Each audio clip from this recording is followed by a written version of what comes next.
Hello, everybody, and welcome back to the WT F1 Podcast 2023 Driver Lineup Predictions. Yes, we are here to talk about what the grid will look like next year. We've had a lot of talk, a lot of chatter about Piastri, about Ricciardo, about pretty much anybody that has their contract running out, not only this year, but into the future as well. And will they rip them up, burn them up? We don't know.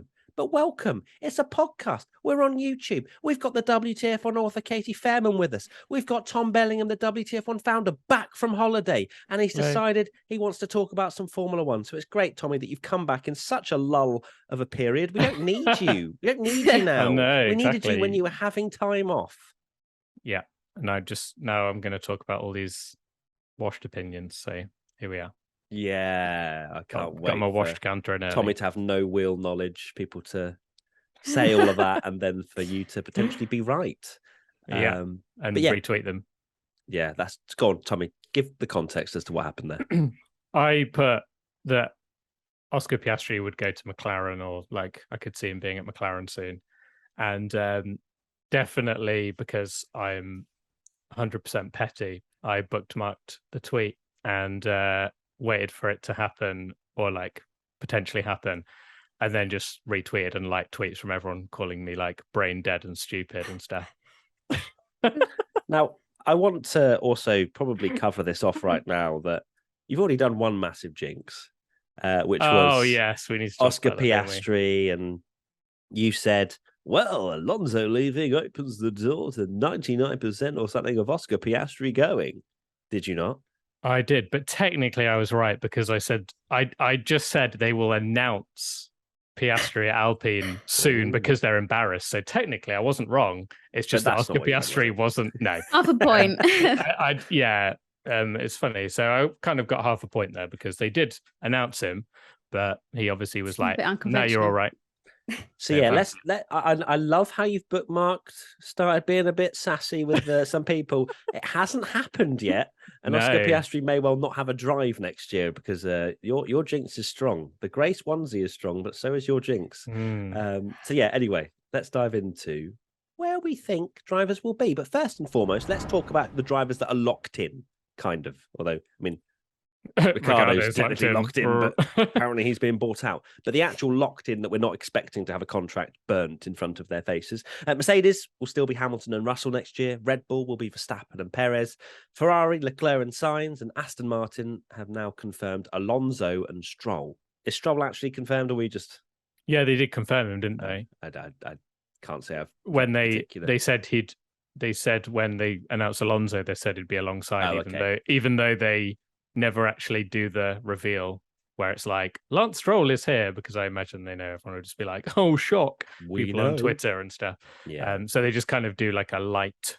He's got like a rolling contract, unsurprisingly, that he'll be there forever, won't he? So yeah, exactly. Right, here we go. Let's get some washed opinions going then, shall we? Let's start with the big one then. Who will be at McLaren in 2023? Daniel Ricciardo, let's not forget, is contracted till the end of 2023. Does that mean he will still be there? For me, my opinion is that no, he will not be there next year. I think Danny Rick will take that juicy paycheck. We know that he loves a paycheck. He loves a paycheck. He went to Renault. That was a paycheck. Let's be real. McLaren buy him out for some obscene amount of money. He has a wonderful holiday, maybe buys a new house. And then I don't know. I think he could easily get the Alpine seat if the bridge hasn't been burnt too much, but I don't think it has. Otmar Safnauer has already said, we'll try to just get the best driver we can. So they haven't shut down Danny Rick. So I think, no, Daniel Ricciardo will not be there next year. And I do think Oscar Piastri will be driving for McLaren next year. Yeah, I agree to a point. I think I'm not like 100% convinced, like I said, what I mentioned before. I don't want to. But to me, this is predictions. You have to lock in. If I had to make a prediction, I would lock in Piastri alongside Lando. But there is the worry that Danny Rick just goes, no, you're right. It kind of wants to screw Zach Brown a little bit of all the nasty things he said. And I know he's not delivered, but they've certainly been very harsh to him. And now it's come out that they wanted to replace him behind his back as well. So maybe there's a little bit of like, you know what? Screw you. I'm going to stay. Not going to take the money. Got plenty of money. Yeah, And once no, I know, and then that F1 drivers are rich, but there's a lot of numbers flying around. Yeah, 21 million. Yeah. To be, I know that Tommy, you go on Twitter and you're a bit petty with the, but for 21 mil, I think you're taking the. Yeah, because there is a worry that if he just stays put and Piastri ends up on the sideline again, but no, I do think he will take it because I don't think he should have left Renault in the first place, to be honest. So essentially, he gets paid a big bag to go back to the team that he should have stayed with anyway. So not a bad deal, is it?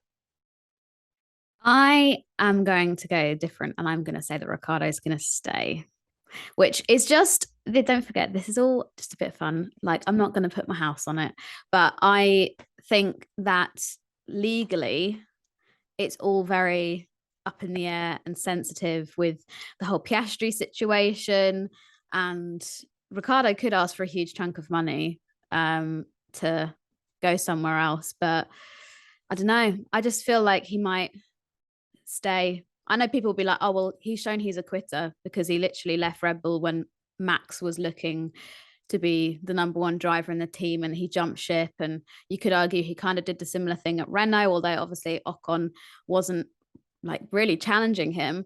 I don't know. I just have a feeling that Ricciardo might just be like, you know what? No, I've signed for 2023. And maybe he feels he owes it to himself. Like, he's obviously got a car underneath him that he's not happy with, that maybe he wants to keep working at it. The only thing that maybe sways me slightly with this is the fact that obviously Oscar is knocking on the door. And two, the atmosphere at McLaren does seem extremely toxic at the moment. With Zach Brown, saying stuff to the media about Ricciardo and how he's not performing and stuff, which you could argue is fact. But for me, if I was a team principal, I don't know if I'd approach it in that kind of way and like throwing him into the lion's den. But yeah, I feel like he will stay for 2023. And then after 2023, he'll move somewhere else. But it's funny. It's funny that Ricciardo has been with Red Bull and that junior program, which is often slated, and McLaren have treated him way worse than they ever, like Red Bull ever did to him, really. And they're pretty much of the same, if not McLaren throwing back to the old days where they want to get rid. Your point is kind of a thing where it's what's more embarrassing, him sort of, like you say, quitting and going back to the team that he was with before, or is it more embarrassing to stay with McLaren when he knows they don't want him and he's just sat there like, because I wonder if doubts come into your mind of, if I'm here and they don't want me, do the mechanics care? Do they want to give me the new upgrades, all this kind of stuff? So what's the point? It's a difficult one, but well, chat seemed to think that he will go. Well, speaking of chat, we should probably say we are live on Twitch right now. So if you want to watch these podcasts live, reactionary stuff, we're over on Twitch, WTF1 Official. Go follow us over on there. But yeah, the chat, 88% voted no. Daniel Ricciardo will not be racing for McLaren next year. And it's a big rolling of the dice if you're McLaren. If, these numbers are true, they are willing. I mean, it's quite painful from Danny Rick's side. Obviously, it won't be painful for his bank account. But McLaren would rather spend upwards of $20 million to get rid of him to sign someone else than keep him on for another year and think that clearly that his performances aren't worth that massive amount of money that they'll be spending to get rid of him. And also, that must be a kick in your ego. It's a kick in your ego, but I'm sure you can get a really nice premium massage with the money that you get put in your bank account. But also, there's no guarantees that Oscar Piastri is going to be an absolute worldie either. Like, yes, he's had an amazing junior career, but that's not to say that he's going to hit the ground running in his first year. That's not to say that he's not going to be like a Stoffel Van Dorn, who, had a pretty mediocre start and got trounced by Alonso, and he had a great junior career.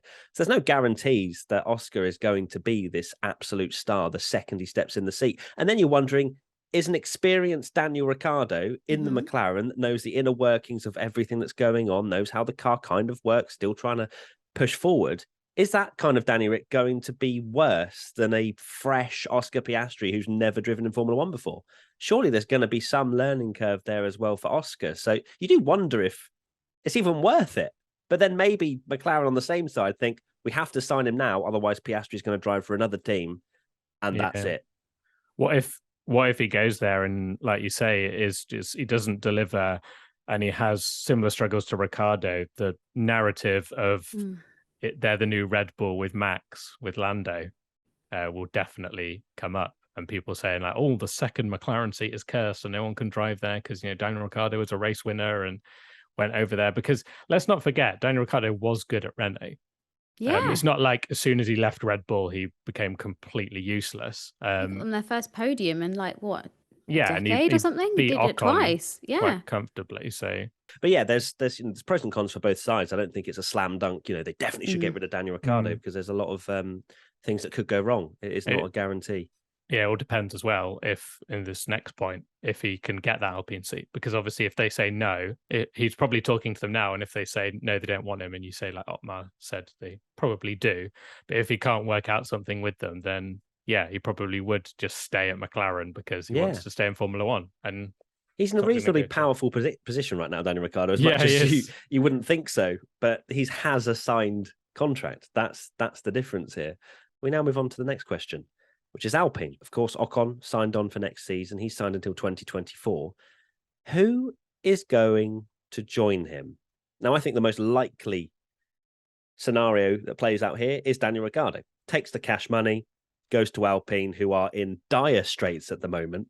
They've lost their past, their present, and their future by the looks of things. Damn, there's that's clearly deep. something That cuts deep. Yeah, there's clearly something going wrong at Alpine. They need to regain some kind of, at least from a fan perspective, they need to regain some sort of respect. Yeah, I don't know. Positive vibes. Yeah, they need some positive vibes. And I think Daniel Ricciardo going back there, of course, Danny Rick just in general, happy, smiley, and I'm sure he'll have a big old smile on his face if he's received that juicy chunk of money. But I think getting Daniel Ricciardo back there, hopefully that will regain his confidence. I know we've been saying that for a little while now, but I think a move to Alpine would be great up against Ocon, who's not a Norris, as much as I love Esty Bestie and all that good stuff. He's not a Norris. He's a great driver and he's been a match for Alonso a lot of times this year. But I think Danny Rick would thrive back at Alpine again. Potentially they'd look to not make him a number one driver, but not from the looks of things at McLaren, it's not a Ocon team. Daniel Ricciardo could join Alpine and they are just there to try and get to the front of the field. They're not trying to make sure it's an Esteban Ocon French wonder team. Yeah, so I've gone, well, I don't know if it's a curveball. I guess you could argue it's a curveball if you saw Oscar Piastri's tweet, but I have just gone wild and said I think Oscar will end up at Alpine next year. I think that in handcuffs and a boiler like suit. What's the he gets walked into the cockpit by Otmar handcuffs. Like on like is it Hannibal Lecter where he's like on the little wheels on his train, like ship him around everywhere so he can't. Yeah, they escape. Could use the thing they do in the pit stop. That's true, little Jack. Yeah, like whoops. Don't give them ideas. Yeah, but Alpine, write that down. Yeah. But I mean, he's been part of that team for a long, long time. He knows everyone there. And clearly Otmar and Alpine themselves are adamant that he is contractually obliged to sort of be there. So there's talks that Alpine are willing to take Piastri to court for compensation, which, I mean, I don't know if McLaren would be, if he does go to McLaren, whether McLaren are happy to pay that compensation fee. But like, there are a lot of things that are going to make this a really complicated situation for Oscar Piastri. And Alpine isn't exactly a bad seat to take. Like, with the risk that it has going to McLaren, it will be a fresh new team. We've seen Danny Rick has struggled. I know people think he's washed. I know that the Danny Rick that we know and love and is the last of the late breakers and like the lick the stamp and send it, he's still there. He's just not got a car underneath him that he feels comfortable with. I feel like he should just stick with Alpine, and plus it would be hilarious after the whole I'm not driving for them and then having to go back. It's so embarrassing. It's silly, but like, I don't know, that's my prediction, but I have no wheel knowledge, so Oh, Katie, you have lots of wheel knowledge. Don't be silly. Don't listen to Yeah, I think they'll go with Daniel Ricciardo. I think the question here is you kind of alluded to it earlier that Ocon, I'd feel a bit miffed if I was Ocon that they bring Daniel Ricciardo back, and I think they will because Alpine are a bit of an embarrassing team in my opinion, and just make terrible driver decisions. Which Tommy? But if you've got Ocon and they signed him on a massive contract for years and years and years, like Verstappen got, like Leclerc got, like Norris got, to me, bringing Daniel Ricciardo shows they don't trust him to be a team leader, and I think that's harsh on Esty Bestie, like you say.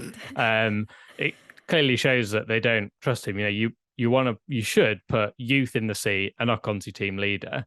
And if I was them, I would maybe even buy like Porcher out his contract or something with Alfa Romeo and put him alongside it. And then you've got a young driver to build up, and then Ocon's your main driver. But I do think they'll go for Daniel Ricciardo. And if not, they'll do something equally as embarrassing and pick like Hulkenberg or something. Well, actually, I'd like to announce, guys, that I've got a new opportunity. God, yeah, because there was rumors of like French super team with Gasly, but Helmut Marko said, I bet Gasly Helmut Marko said, no, you're not going. You've got a contract with us, which is fair. I bet Gasly's ruining that he signed that contract. As soon as they announced that Gasly contract, I was like, why have you signed so early? Yeah. Like, we knew silly season was going to be wild. We knew that there's likely going to be some retirements. Why would you do that? Yeah. Well, can you imagine being in a dark room with Helmut Marko? Oh, you're signing that contract, aren't you? You know what I mean? Like I'm sure he has his ways of, you're like, well, if you don't sign it, we'll find another driver. Like, I genuinely think that's probably what that's the kind of tactics they would use to strangle Gasly. People have got it in their head that Gasly's going to like Mercedes or something when Hamilton retires. But it's too risky to be like, no, he shouldn't have signed that contract. And I think if he hadn't, I think Gasly would have been a great shout. They'll go with Daniel Ricciardo, and it's probably quite an embarrassing situation to be like, welcome back, we've got the same lineup we had 2 years ago. Do you think they've still got like the welcome Ricciardo banners that they've put in their little shed that they can like bring back out again? Bring back out again. Oh dear. It's me. Alpine are in a mess and will always be in a mess. Alonso and Piastri would have been an absolute worldie of a lineup, and they've got neither, and they've just completely Alonso and bottled Piastri. Everything. Yeah, if they could have had that, but they can't because they've signed Ocon on this mega deal. And then Ocon's form like dropped off massively as soon as he signed it, and then obviously he's picked it up a bit now and stuff. But he's a race winner. Let's not forget that he won the race. Goes past Maldonado. Oh no, you're not putting them in the same bracket, are you? Maldonado actually won a decent race. Ocon had to beat Vettel. In an Aston Martin. I'm not having any Esty Bestie slander, thank you. I mean, it's true. You had Latifi running in about fourth for half the race, didn't you? Profiling, surveillance, data harvesting. There are lots of things not to like about tech giants, but what can you actually do about it when you rely on so many of their products? We don't all have $44 billion to go buying up Twitter, but the good news is you don't need to be a billionaire to take a stand. For less than $7 per month, you can join me and fight back against big tech by using ExpressVPN. How do you think big tech companies like Twitter make all their money anyway? Well, by tracking your searches, video history, and everything you click on, and then selling your personal data. ExpressVPN helps you anonymize much of your online presence by hiding your IP address, a unique identifier that every device has that allows big tech to match your activity back to you. That's why I use ExpressVPN on all my devices, to make it much more difficult for them to exploit my data for their own profits. And the best part is how easy it is to use the ExpressVPN app. I just tap one button on my phone or computer to turn it on, and that's all it takes to keep people out of my business. If you don't like big tech tracking you and selling your personal data for profit, it's time to fight back. Visit expressvpn.com/WTF1 right now to get 3 months off ExpressVPN for free. That's expressvpn.com/WTF1, expressvpn.com/WTF1. Right, okay, next up we have Haas. So they have Magnussen on a multi-year deal, or whatever that means, and Mick Schumacher is out of contract. Who goes next to Magnussen? I think Haas re-signed Schumacher for another year based on his performances and scoring points and generally improving, and he's the Schumacher name, and I'm sure it brings a lot of sponsors in and money, and it's just the right call for Haas to keep Schumacher in. If it was the other way around, he scored a few points at the start of the season and then tailed off having all of his crashes, maybe he'd be in a slightly less powerful position. But Haas, didn't they come out and say something like, "Oh, we don't need to sign Schumacher because he basically can't go anywhere," or something? It was something like that, where they didn't need to rush the negotiations or something like that. I saw. So yeah, I think Haas re-signed Schumacher. It's pretty much 100% for me. Oh, I would say I'm 70% sure he's not going to stay. Nah, no way. Cool. Yeah, I don't think Mick Schumacher's staying. I've heard a lot of What, he's going somewhere else? either just dropped or yeah. There's a All lot right, of talk. Spill the tea. Who's this talk? Come on. So the German press are having a field day at the moment that he's not going to sign for Haas next year, and that he's not going to stay. Apparently, Gunther Steiner, even though he's picked up his pace a little bit, you could argue he's still not beating Magnussen. And there's also talk that Binotto is not particularly wowed by Mick Schumacher, and that the whole kind of Ferrari contract is under threat, and that could obviously threaten his Haas seat. So if Mick Schumacher did go, we'll go into it in a few others, but there are obviously other options, and I do think he might leave, especially if his performances don't pick up. That can't happen. We can't be losing the Schumacher from the sport. No, absolutely Well, not. I think there are other options he could go, but we'll go into that later. Maybe Alpine, if he is out of contract. But no, I think they give him one more year. One more year. One more year. As Matt always goes on, he needs a year to get into things. Yeah. And the first year was him driving a dustbin. Yeah. Okay. And now it's new regulations. Yeah. So he's actually going to win the world championship next year. Another year. People don't. Yeah. Most good drivers. That's not how F1 works. 4 years. Yeah, exactly. I think if there was someone waiting in the wings, I'd say definitely. But then who to Haas sign? Because I've seen a lot of wild predictions of like, oh, Daniel Ricciardo, like they're not going to be able to afford Daniel Ricciardo. They're gonna, it's going to be like a young F2 driver. So, if maybe someone like Drugovich, if he wins the title, he's similar to Mick Schumacher in my opinion, where he's going to win the title probably with in an underwhelming year. Underwhelming year, great consistency. It's no doubt a decent driver. Yeah, if he's got a lot of bag. I don't know why that's become the phrase of the dodgy podcast. Yeah. If he's got loads of money, he'll maybe he can get into Formula One that way. But yeah, I'm a little more worried after reading a few things about Mick Schumacher at Haas than I was before. Yeah, I mean, this is a really difficult one, I think, because it's going to be seeing how the rest of his season goes. And there's another driver as well that I would put into that bracket of seeing how they get on for the rest of the year. Because if we get the Mick that we've seen before the summer break, getting points and just generally being a much better driver, then I think it's a no-brainer to sign him. But if we get the Mick that we saw in Monaco or Saudi, where he's just pushing the car too far and ends up snapping it in half and causing these massively, financially, denting to the team crashes, then I think it's fair that he does go. Whether has a year out of F1 and comes back or whatever it may be.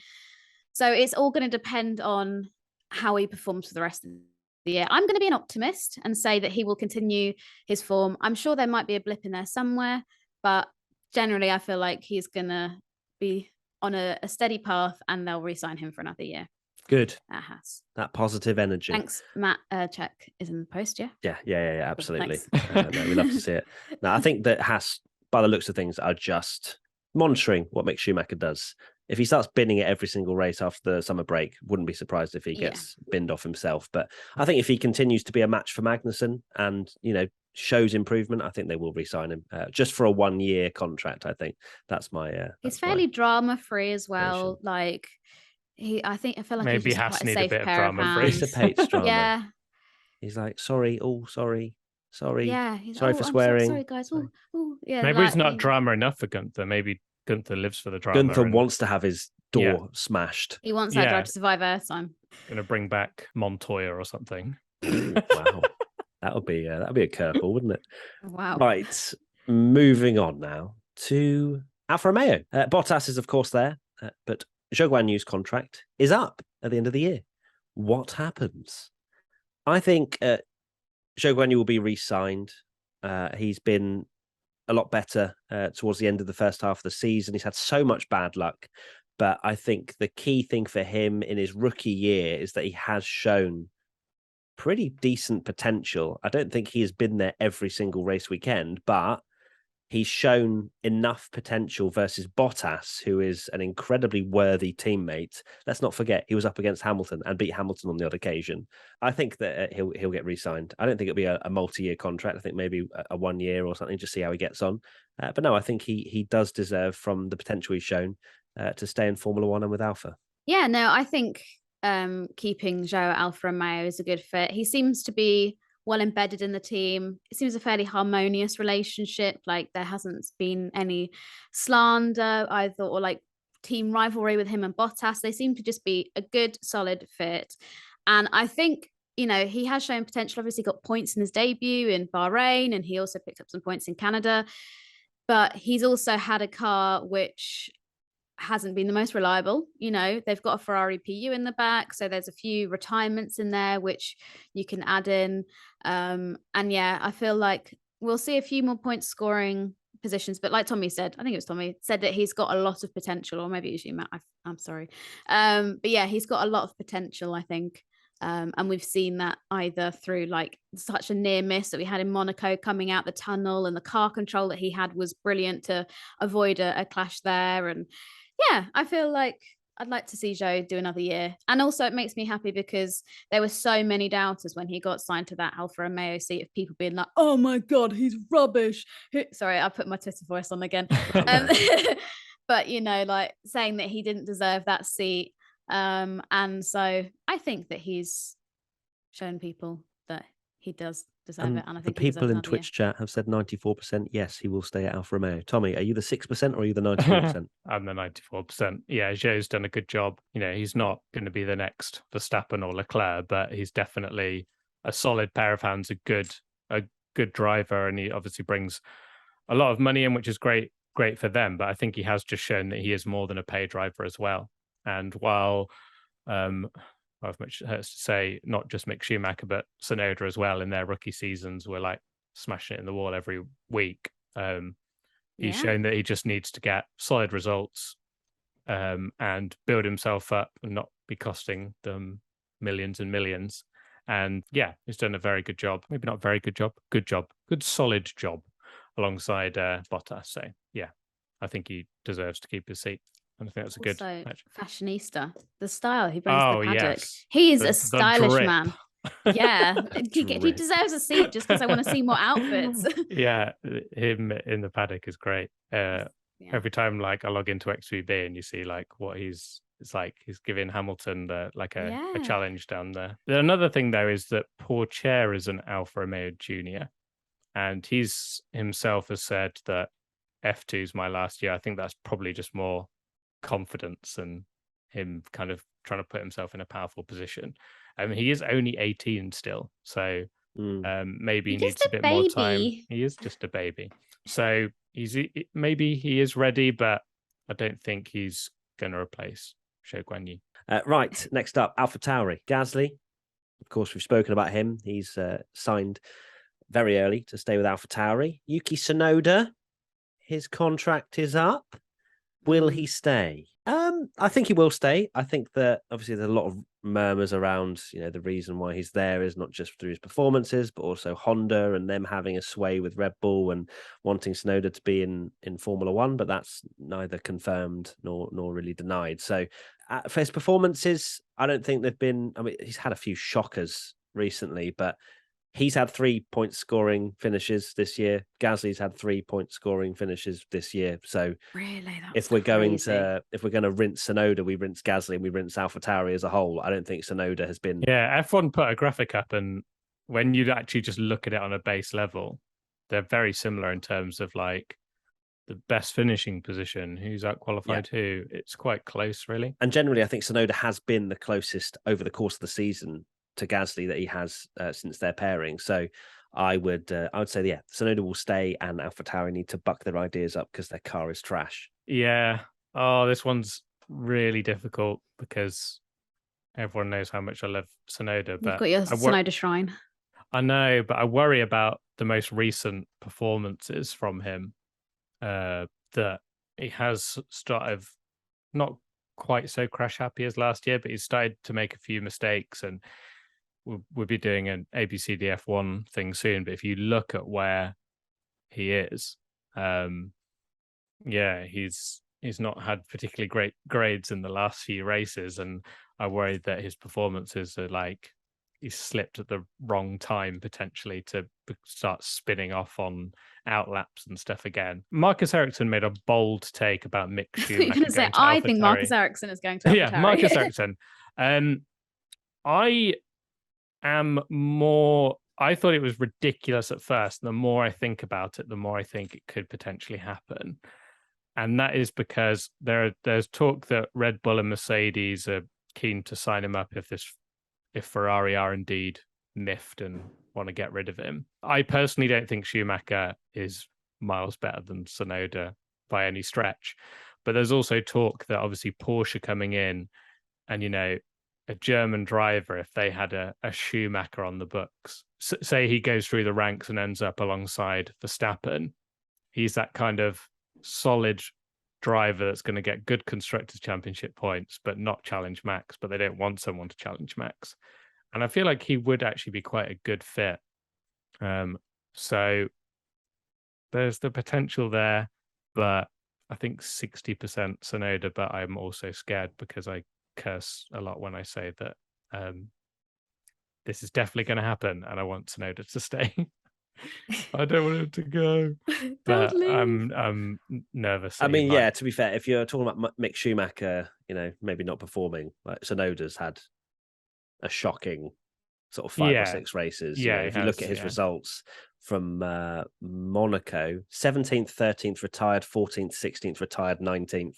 Like Hungary, he was literally on a different lap to everyone else. Like he was so far behind. Yeah. But then, of course, he had a reasonable start to the season with 3 points finishes. So I don't know. I think if there's a Honda influence there, I don't think Tsunoda does stay. Sorry, I think he does stay. But if he doesn't have any of that potential help, I think his seat's definitely under threat. But I believe Honda does have a sway in that sort of stuff. He's definitely helped by the fact that the Red Bull Junior team a lot of the time have had someone absolutely amazing waiting in the wings all the time. And while I think, like people like Lawson are good, I don't know they're not knocking on the door, are they? They're not absolute worldies like you had with Verstappen and Leclerc. Yeah, I think Yuki will stay, but he does need to back up his ideas because his performance has not been great so far in the last few races. And yeah, I'm exactly on the same page as you guys. Like I looked on Red Bull Juniors to see, is there another star that's literally waiting at the wings, whatever the phrase is. I mean, waiting in the wings. Yeah. Waiting in the wings, yeah. And on the wings, in the wings. Waiting around the wings. Well, Red Bull does give you wings, so there's a bit of a crossover pun. Okay, maybe not. I'll leave. Yeah. I'll see myself out. It's always dying. But yeah, there's Liam Lawson, Dennis Hauger, like lots of really Iwasa is there, like they're all talented, but there's just not one person that's like shining light. Well, Red Bull should get rid of all of them then, right? Because that's how they work, right? Have they seen my karting video? Just clone Verstappen and put him in all 4 seats. If you haven't heard already, it's Smooth Sack Summer. The leader in below-the-belt grooming, Manscaped, is making sure we all have a ball this summer by giving our pants partners everything they need to stay fresh. Dive headfirst into Smooth Sack Summer by going to manscaped.com for 20% off plus free shipping with our code WTF1. The Manscaped Performance Package 4.0 has everything you need to prepare for summer. Inside this package, you'll find their Lawnmower 4.0 trimmer, Weed Whacker ear and nose hair trimmer, Crop Preserver ball deodorant, Crop Reviver toner, Performance Boxer briefs, and a travel bag to hold your goodies. Their Lawnmower 4.0 trimmer features a cutting-edge ceramic blade to reduce grooming accidents thanks to their advanced skin-safe technology. The Lawnmower 4.0 has a 7,000 RPM motor, a new multifunction on and off switch can engage a travel lock, and gives you the ability to turn the 4000K LED spotlight on and off when needed for a more precise shave. Did I mention this trimmer is waterproof too? Beach, lake or shower, this razor will devour even the strongest pubes. So what are you waiting for? Get 20% off plus free shipping with the code WTF1 at manscaped.com. That's 20% off plus free shipping with the code WTF1 at manscaped.com. Get on board or get left behind. Finally, to Williams. Who will join Alex Albon? I've seen a lot of people in the Twitch chat saying Nick de Vries, which is an interesting, but I don't believe certain take. For this one, it's a difficult one. Well, I am of the opinion if Williams are serious about becoming a better team and taking strides up the grid, they get rid of Nicholas Latifi. And I'm sorry for all Latifi fans out there, but he's not good. Whoa. I take it back. Sorry, I What let did the Katie say? She said all three of you. I let the intrusive thoughts win. I'm so Oh my sorry. God. What are they, the Nutella PR team? I Is love that the Latifi. I take it back. God. But he's not good enough. As much as he is, very wholesome and Nutella. Look at my fridge. He's unfortunately not good enough. And I think, if Williams do want to take strides up the grid and they want to get a better working package, it has to be someone different. And I know he was fastest in FP3, and I know he had a purple sector 1 in Q1, but he still started 20th, chat. Okay. Right. Obviously, Logan Sargent's been one that's been spoken about a lot. We've also mentioned in a Hot Takes Wednesday that that the US market potentially wouldn't bring a huge amount to the Williams team in the long haul when a lot of the Americans realise that Williams are a back running team. I'm struggling. Nico Hulkenberg, they can't afford. Maybe. I don't think Hulkenberg will come back. Hulkenberg's I hate to burst that bubble. Tommy's just like, he's finished. Washed. Finish him. Williams need an experienced driver, in my opinion. They need someone that can actually help develop the car and move the car forward. But I don't know who that would be. This is the only team where I haven't put a driver down. I'm going to listen to yours and then maybe get swayed. Thank you. Oh, this is a tricky one because, like you say, I agree that they need somebody who understands the car and it's not just going to get in it and drive it and that's it. Like, I feel like they need somebody like a Seb or Hamilton or someone like that that's got that mechanical sympathy and can really help bring them forward. Mechanical sympathy. I've never heard those two words put together. Wow, what a term. It's a nice little phrase. Yeah. But who is that person and who can they afford? I don't know. I don't think it'll be a Hulkenberg. I'm glad you're the only. I'm not the only one. Just like, I don't know.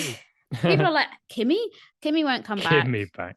No, Massa is definitely not coming back. Chadwick, no. But Paul di Resta, oh my God, imagine. Well, I think Albon is actually a good team leader at Williams. I know he's not amazing, but I think he's done very well this year. And I think that they should use him as their sort of someone to build around, like Alpine should be doing with Ocon. I feel like Williams should do that. I think Logan Sargent, I think it's either Latifi stays, which I don't think is the right move, and then they should just trust youth and put Logan Sargent in and have a young driver. I don't get the De Vries thing at all personally, and that means I'll be wrong and everyone can call me have no wheel knowledge or whatever, but I don't think Mercedes have. I know people jump on the whole Williams, Mercedes, and Toto, like I'm sure Toto said so many times that he doesn't have the power to make Williams decide what driver lineup they want, because otherwise, Latifi wouldn't be in there and there'd be someone else to do it. And at the end of the day, Mercedes don't really need anyone at the moment because they've got George Russell now in the top team, so they don't need to rush anyone through. And De Vries, I just cannot see it happening at all. So yeah, Logan Sargent, I'd say I'm 60% Logan Sargent and 40% Latifi stays. I don't think Latifi staying would be a good idea, but part of me thinks he might, just because, like you, it's of the opinion of, well, who else goes there? And they've got a solid driver in Albon, and Albon's doing well and probably better than a lot of people give him credit for.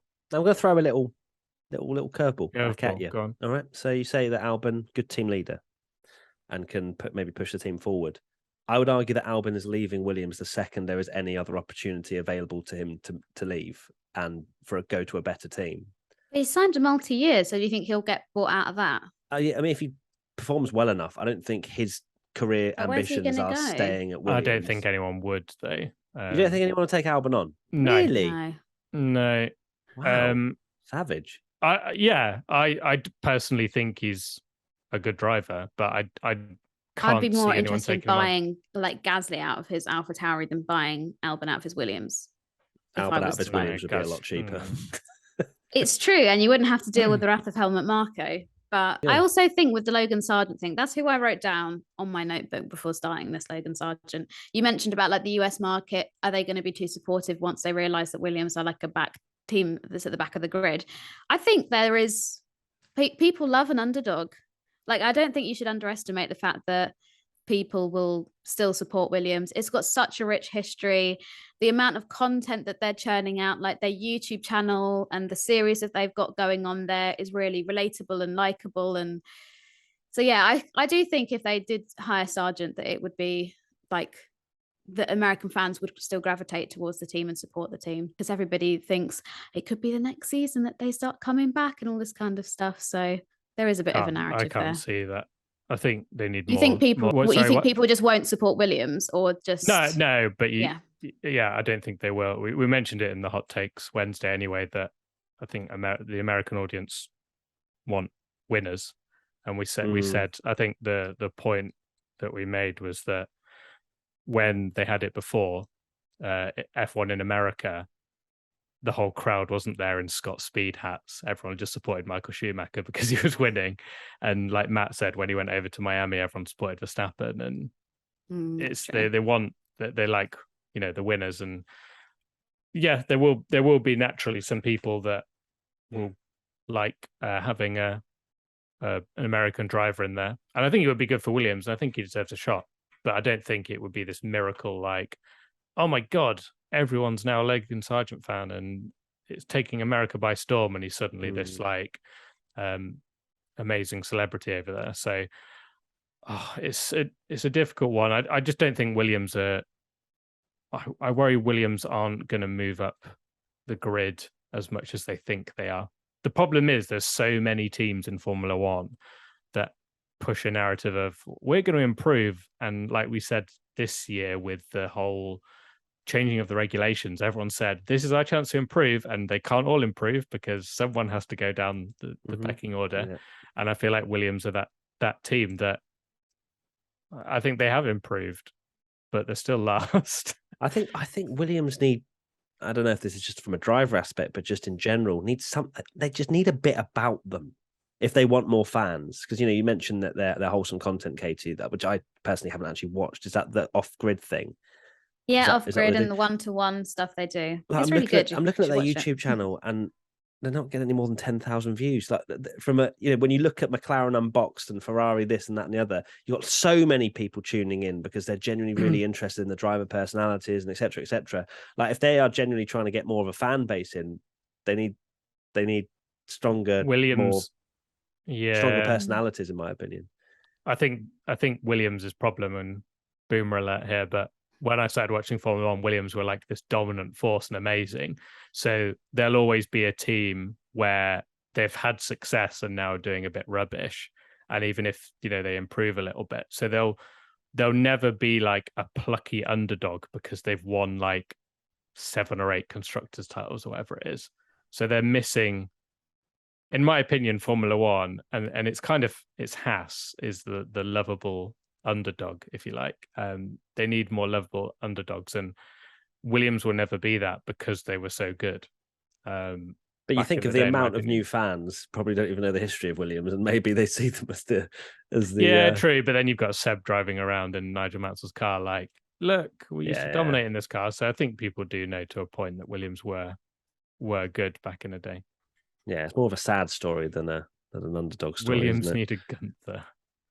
They do. I thought Jos Capito. I thought the Williams episode of DTS in the last series was one of the best ones. Wasn't it? It's a bit mad. Like things he was coming out with, I was like, oh, okay, fair enough. Jos. Pop off. Okay.